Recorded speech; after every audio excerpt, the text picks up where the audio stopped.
మరి అన్ని ఆలయాలు ముఖద్వారాలు మనకు తూర్పు మట్టుకుంటాయి. మరి ఈ ఆలయము పశ్చిమ వైపు ఉంది. పశ్చిమ అంటే పడమటి దిశలు ఉంటారు.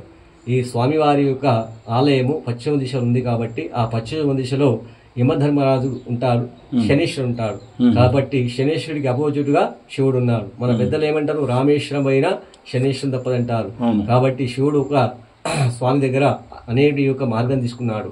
అయ్యా, నా దగ్గరకు వచ్చిన వారికి శని ఇంటి కాదు, సతాయించద్దు అని చెప్పేసి వరం తీసుకున్నాడు. తదస్థితిపో అన్నాడు శనీశ్వరుడు. కాబట్టి ఇక్కడికి వచ్చిన వారికి శని అన్నది ఇంటి కాదు, అన్నిటికంటే పెద్దది శని.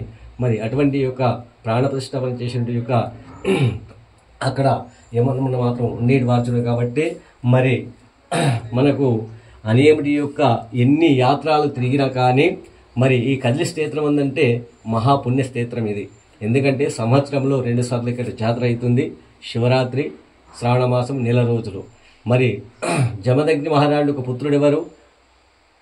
జమదగ్ని మహారాజుడు ఒక పుత్రుడు పరశురాముల వారు. పరశురాముల వారు ఏం చేసిండు? మాతృహత్య చేశాడు. అయ్యో, నా యొక్క తల్లిని నిన్ను సంహరించిన తండ్రి, నా పాతకం ఏ విధంగా విమోచనం కావాలని ఆ పరమశివుడికి తపస్సు చేశాడు. అతని యొక్క తపస్సు వలన సాక్షాత్ యొక్క పరమేశ్వరుడు వరాన్నిచ్చాడు.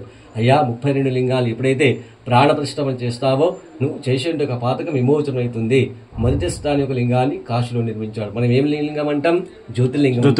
కాశీ చూస్తే కదిలి చూసినట్లే, కదిలి చూస్తే కాశీ చూసినట్లే.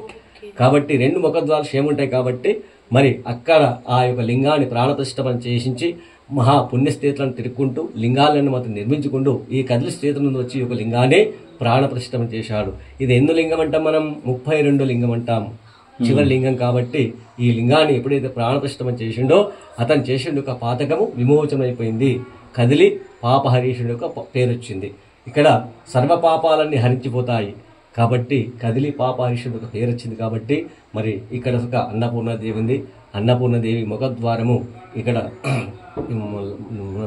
దక్షిణ వైపులో ఉంది. కాబట్టి ఈ దక్షిణ వైపులో యమధర్మరాజు ఉంటాడు. అతనికి అపోజిట్గా అమ్మవారి యొక్క చూపు ఉంది. కాబట్టి మరి అన్నిటి యొక్క అమ్మ ఆజ్ఞ ఉంటే అన్ని ఉన్నట్లు అంటారు. కాబట్టి అన్నిటికంటే పెద్దది ఆ జగన్మాత. కాబట్టి అందరు సుఖంగా ఉండాలి.